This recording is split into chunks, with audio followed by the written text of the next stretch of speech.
Welcome to the Family First Retirement Podcast with George Politarhos. For more information, visit betrayawealth.com. Now, let's get to the show. My name is Mark Owens. Hey, George, bump up against Halloween. What does that look like in the Politarhos household? Well, now that we are empty nesters, obviously, it's not that big of a deal. We live at the end of our development. We have never had children come to our house. It's been, I'm amazed by it, to be quite honest with you. We might have had 3 or 4 kids, and they're usually the grandchildren of the people who live next door. They're all grown now. We don't have many kids. So now we have Archer to celebrate and go watch him trick or treat, which is, to me, absolutely priceless. I think he's going to be, and I don't know, I don't want to take anything away from Big Man. I think he's going to be Elmo this year, and he is just a trip. Yeah. He really is such a funny little boy. But I still make sure, because you got to have candy, the just what in if case. moments. Just in case. The what ifs. Yep. So I think I went and bought like 40 bags of candy. There's going to be the large sizes, because I don't do those mini ones. We have the large size, the Snickers. You're the cool house. Mounds. Oh, God, I love it. The Hershey almonds. Yep. Are my favorites. Yep. And Leslie gets some stuff that she likes, but I don't know what that is. It's going to be so much leftover candy. You're going to be putting it in stockings for Christmas. I'm putting the dogs out front on Halloween so no one comes to the porch. Just so you get to keep the candy. Gretchen, so Caroline, our daughter, she's at the point now where she's a preteen. She's 12, and she wants to trick-or-treat with her friends, which I get. It breaks my heart, George. It breaks my heart. It kills you. But I get it. So we'll sit at the house, and we did this a little bit last year, too, and Gretchen is so excited to give out candy. But what I do is, Gretchen's sitting there with the candy bowl. I'll sit there with a cooler and a couple of bottles of wine. So when the adults walk, parents. for the parents. And it's like the cool house all of a sudden. Like the parents are more excited than the kids are. I got a question for you, Mark. Yeah. And full disclosure, I'm in beautiful Wilmington, Delaware, 501 Silverside Road. Mark is in our mothership back in Kennesaw, Georgia, outside of Atlanta. Yep, just north of Atlanta. Your daughter's 12. Oh, yeah. Is she staying in your development? Is it safe? Because things are different than when we were younger. Mm-hmm. Is it safe for her going around with her friends? Is she in your development? Is she in your neighborhood? Yes. Is she outside? That type of stuff. We are very lucky and we're very blessed. And I thank God every day that we have a great, tight community, a great neighborhood, a gabillion kids everywhere. But what's even better, there's a gabillion adults with those kids. And plus, we have her little Apple Watch. We can track her and see where she's at. And we can follow her around, too. So, yes. And it's you know what's funny is, and we talked about a little bit last week about Gen X. Like, we're the latchkey kids. On Halloween, Mom would be like, all right, put your costume on. I'll see you at 10 o'clock tonight. Don't bug me. Now it's like, okay, I got to know where you're at, who you're going to be with, what kids you're going to be trick-or-treating with. Are there going to be any adults with you? What time are you going to be home? Right. Our thing was you had to worry about eating candy off as you're driving because somebody might have put. Listen, George, and we talk about, and I ate it all the time. I didn't give a crap. One of the biggest misconceptions of Halloween, there's going to be a razor blade in that apple. There was never, or somebody's going to give you weed gummies. Nobody's going to give away their weed gummies. Let's be honest. Correct. Like we always talk about being on a budget. I'm not going to take those little gummies that I bought with my money and give them to a strange kid. Those are my gummies, okay? That's correct. Daddy's candy. And I'm sure as hell I'm not going to be giving out apples with razor blades. I'm too lazy to try to do some breaking I back couldn't figure that out. I would never do that, but I could never figure that out. That's amazing. We did have the house that did the toothbrush every year. And that's a nice thing to do. No, it's not. And I did, when I was a little boy, I remember the lady would give us 5 pennies wrapped up in foil. And that was, you sit there and you look and say, oh my God, I don't want to go to her house. But people did what they could. Yeah. Better than turn the lights off. There's a lot of misconceptions about Halloween, about retirement, about everyday life. I'm glad you said that, George. Let's get it started here on Family First Retirement, talking about misconceptions. I want you to hear this clip from Fiona Gregg, the head of investor research at Vanguard, and she appeared on the Decoding Retirement podcast. She called retirement the most complex time of our life. Is this a misconception? There's such an opportunity to improve and simplify these financial decisions for people. This is probably the moment in their lives in which their financial lives are the most complex. The typical person in their 50s has not one, but probably 3 or more 401k accounts, plus a 1 or 2 IRAs. So this is a very financially complex moment in their lives. And can we help those who perhaps just might not know what to do at this moment? Do you agree? Truer words could not have been spoken. All right, then. Because think about this, Mark. You get dressed for Halloween as a kid. Every year you get dressed. And how many years did you go out? Alex would go dressed as a yellow Power Ranger like 6 years in a row. even when the costume was 5 sizes too small. Yep. It's something you get to repeat and repeat and repeat. This is new. This is a one-shot deal for retirement. We have to do it right. And when you look at retirement planning and you're going into retirement, you've never done it before. It's not like I can do it again next year. I've never done it before. The questions come up. I had a check come in every other week, every other week, once a month, whatever it was. Where am I replacing that check from? How am I going to live? I have these things called bills I still have to pay. Out of this, 2, 3, 4, 5 retirement accounts I have, and if we're married, let's double the number. Which bucket am I pulling from? Am I pulling from the 401k? Am I pulling from the IRA, the managed funds I have? How am I using this? When do I have to take money out of this? I have health care. Don't I have to pay for health care? Is that Medicare? Do I have a COBRA? Oh my gosh, they pay taxes? I have to pay taxes in retirement? That's the best part. Yeah. People truly think, clients say, I didn't realize I had to take taxes out of my money. Yeah, you do. But you need to know how to minimize taxes. That's what makes retirement so darn scary for people, because we don't know how to go forward. We have people that say, I'm still working. This gentleman, he works for the U.S. Postal Service. He's still working at 70 years old because, unfortunately, in today's world, Mark, we do know that there are people that are divorced. Yep. And maybe you have a quattro from your divorce, which is known as a Qualified Domestic Relations Order, QDRO, quattro, which says when you retire, a certain part of your retirement or your pension, if you have one, goes to your ex-spouse.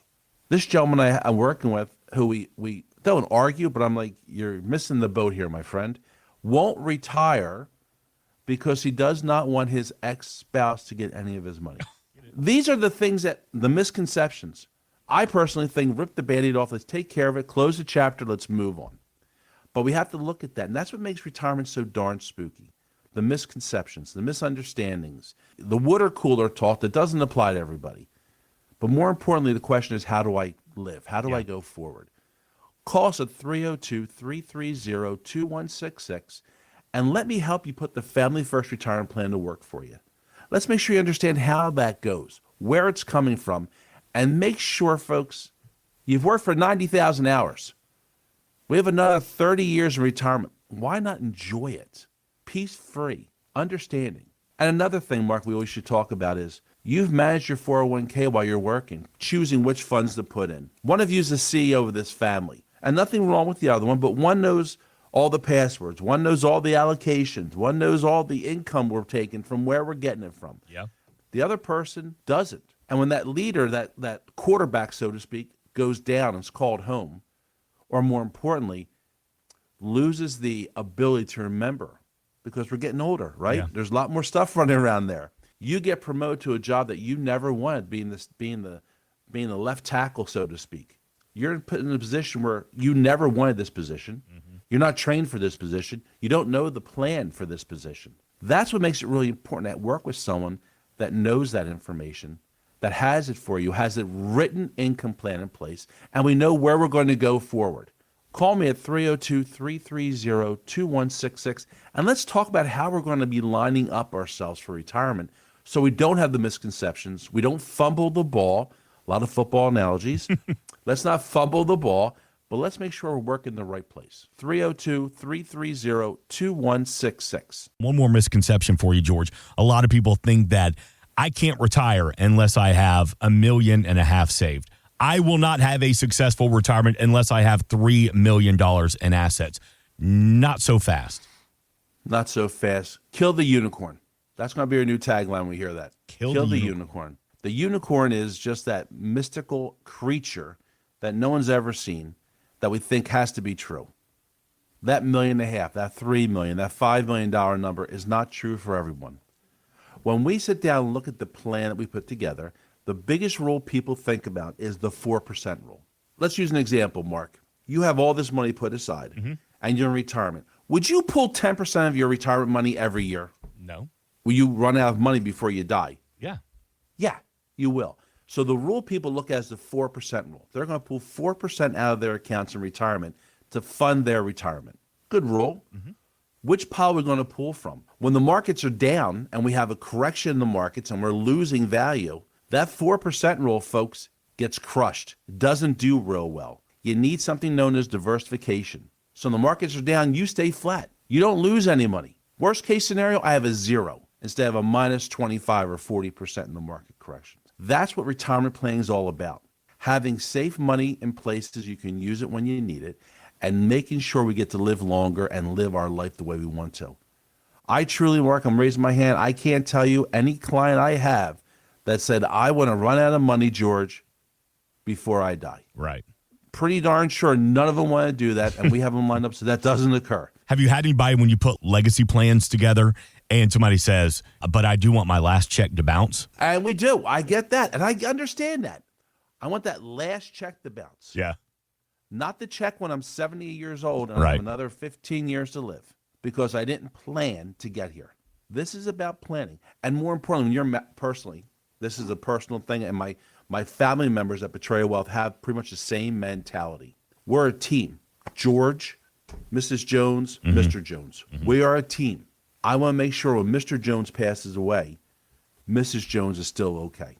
That's what this is about. After that, if you don't want to pass on the money, and everyone has a different mentality about that, none of those answers are wrong, by the way, but we'll make sure we get those answers lined up for you correctly. George, I literally wrote down on our little informational sheet, kill the unicorn.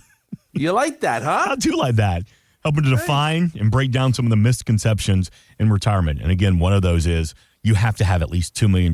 No, not so much.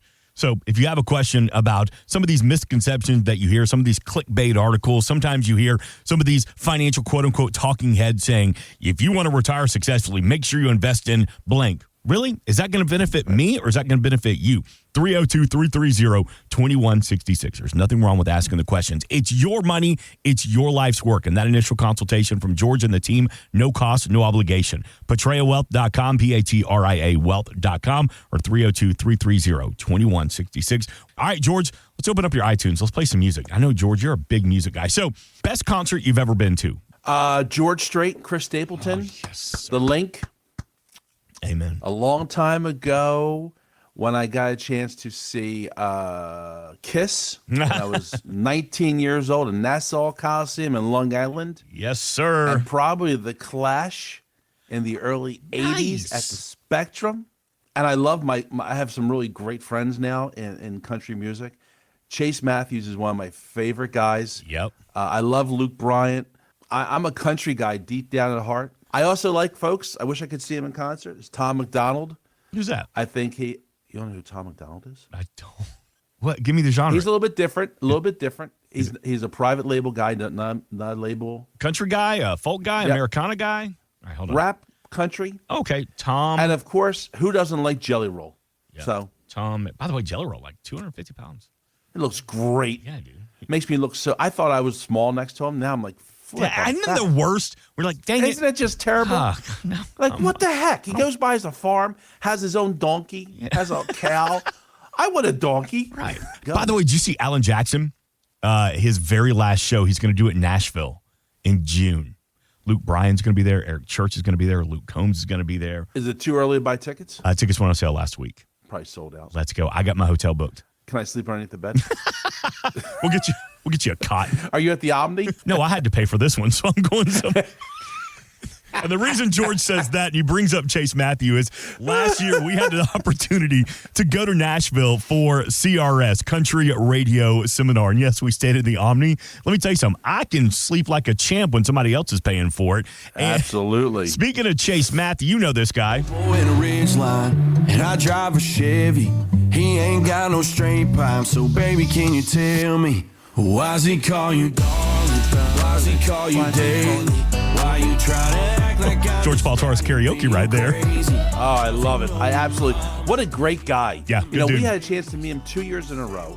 Just such a down-to-earth man, good person to call friend. And my good friend Mackenzie right now is pulling her hair out because she thought I was joking about being with him and hanging out and talking with him. He left the voicemail for Leslie when I was down there. That's awesome. He's a beast. He's a young guy who is just awesome. Yeah. Awesome person. Well, we had really. the chance to sit down with Chase Matthew in Nashville at CRS. This is from last year, but here he is talking about his retirement. I'll tell you the truth. So, man, 3 years ago today, I was broke, man. I mean, I I had probably $200 in my bank account. And, now going on to not say too much, but I mean, I have a couple pieces of real estate, and that's something that's crazy to say. I drive a vehicle that's a lot newer than anything else that I've ever driven, and it's just wild to even say that. But I still find fun riding in my old junk trucks, and like I almost drove my old junk truck down here today. We call it Kraken, and I've had it forever. But responsibility wise, financially, the only thing I could really tell anybody my age is just remember that somebody's got to spend it. I'm not good at financial advice, if you know what I'm saying. The first thing I heard was, he said, I got real estate. I went and bought a new truck. Maybe this is the dad in me coming out, but I'm like, whoa, man, you're spending it too fast. This money isn't guaranteed forever. Absolutely. You have to plan for tomorrow. Those rainy days are going to come eventually, right? Yeah. We hope they don't, but they do. But he has done such a good job. He got some money. Like he said, he was broke as broke can be. And I don't know about y'all. I think we've all been in that position. 100%. At one time, realized as we were younger. I want to make sure we understand that. And he's getting to the right place. He's taking the steps. He's buying the real estate I have no problem with. Enough of the cars. He loves pickup trucks, Mark. Loves them. Has those ruckers with the huge wheels on them, go through the mud with them. Mud, baby. But he's getting there. He was young. Now he's educating himself. Now he's taking the steps. I got my toys. I bought some stuff. Now's the time for the tomorrow. Yeah. He said a quote in there about someone has to spend it. Mm-hmm. They don't have to spend it today, though. Let's make sure the next 40 years look really good, too. Mm-hmm. What happens if we don't have another great couple hits? Agree, yeah. So that's what he's doing, and he is a great role model for young people. And he is a true Nashville overnight success. It's true. And I say that with sarcasm because an overnight success in Nashville, folks, if you ever heard that statement, is usually about 8 years. That's the overnight success pattern. It's not literally you go to Nashville, sing a song, and everyone signs you. It is playing at 10 o'clock in the morning at the clubs while you're trying to, and building your way up, hoping for that break. And it usually takes about 8 to 10 years to be an overnight success. And that's what he has done. You literally just described one of my all-time favorite artists. Talking about Jason Aldean, Georgia native. He did that he was talking about playing the bars on a Tuesday morning with the pickle jar up front with the tip jar, and he almost called it quits. There's an old story. He literally called a buddy of his and said, look, this ain't working up in Nashville. Can you get me a job at the warehouse? I'm coming back home. And then the next week, somebody saw him and he got signed. So an overnight success that took about 10 years. Yep. Exactly what happens. They recently announced, I'm a big Georgia Bulldogs fan, and Jason Aldean, Luke Bryan, Zach Top, they're going to be playing at Sanford Stadium in front of 93,000 rabid fans next spring. And George, as much as I would love to be there, I also realize that's going to be almost 100,000 drunk frat boys and crying sorority girls. And you know what? I may just get the recap. You're going to be there too.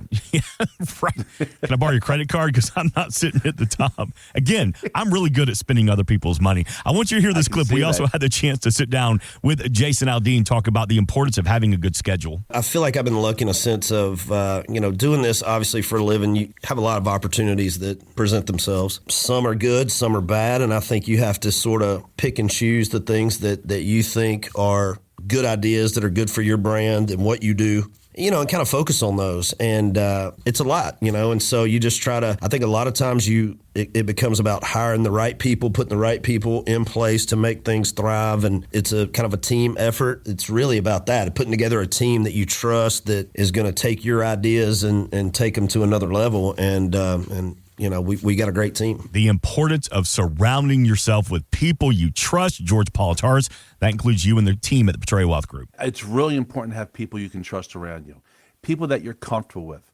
people that take your interests at heart and make sure that you are the primary person in this conversation. That's what picking a family member, picking an advisor, picking someone that you want to have a cocktail with and have them at your daughter's wedding or your christening. That's what makes us really important, I think, Mark, because that's how we relate to our family members at Portrayal Wealth. And making sure we put you first and foremost. Having someone that's fiduciary, who's doing the right things for the client at all times. Someone that does holistic planning, making sure you know what we're going and what's right for you first and foremost. And making sure that your questions, your concerns are what we address and handle. Mm-hmm. He hit the nail on the head, and it's about prioritizing. what the priorities are for us going forward. He talks about the balance of professional and leisure and the right labels and the right partnerships. We're in partnership together because some places are transactional advisors. Transactional, they do one thing with you and then you disappear and they never talk to you again. We are not transactional. We are an experience that is a lifetime event. We're going to go over the retirement plan. We're going over the taxes, the legacy, making sure your children are taken care of, your spouse is in the right place, Medicare is handled, Social Security, making sure your wills and trusts are up to date. It's about more than just that one transaction. It's about your lifestyle. And my team at Portrayal Wealth and myself are here to help you do that. Yeah. 302-330-2166. You know, George, we were talking earlier in the show, Halloween coming up next weekend, or actually at the end of this week. Super excited about that. And then we kind of shift our focus towards the holidays. Thanksgiving is going to be here before you know it. Then we're all into Christmas mode. Then we're going to celebrate the new year. But, George, there is still time to get ahead of it, to get on the calendar, to sit down with you and the team and put a strategy together. Absolutely. I don't like to work Saturdays. I'll be honest with you after the show, folks, but we work Saturdays. I'll be here when you need us to come here because it's important. We have 3 months, let's call it, 2-3 months left for the year. Mm-hmm. There's still opportunities to take advantage of taxes, how to plan for it, have the strategy put in place that can help us this year. Enough of keeping the head in the sand. Yep. Enough of sitting there thinking tomorrow. It's really funny, Mark. And I sit at home and I'll say, Les, we'll do that tomorrow. And tomorrow never comes conveniently. And then I have a worse time when I have to get it done. Yeah. Stop pushing off tomorrow what you can do today. Let's take care of it. I'll do appointments at evening for you. I sit there. I'll do Saturday mornings after the show for you. But I want to make sure we have you in the right place, folks, to make sure you are lined up correctly. We have a short amount of time left for this year, but we have a long life ahead of us. We need to plan for it accordingly. Amen. So, 302-330-2166 or go to Portrayal Wealth, P-A-T-R-I-A wealth.com. Schedule your no-cost, no-obligation meeting. Insurance and annuities offered through George Politarhos, Delaware Insurance License Number 1373121. Annuity guarantees rely on the financial strength and claims paying ability of the issuing insurance company. Read your contract for restrictions, limitations, or penalties.